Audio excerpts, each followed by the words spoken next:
আপনারা যারা বট ভুনাটা অপছন্দ করেন তারাও খেতে চাইবেন, পছন্দ করবেন।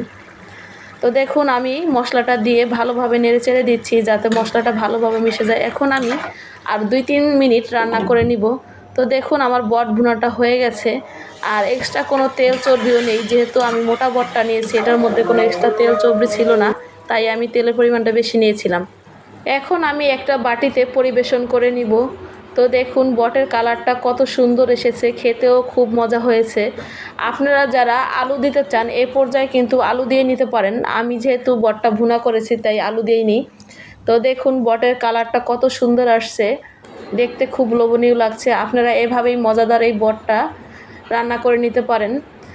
এই কোরবানির ঈদে আপনারা সবাই আমার টিপস অনুযায়ী যদি এভাবে রান্নাটা করে নেন তাহলে আপনারা যারা অপছন্দ করেন তারাও খেতে চাইবেন। এভাবে রান্না করলে আপনাদের ভুঁড়িটা একদম পারফেক্ট হবে, আর বারবার রান্না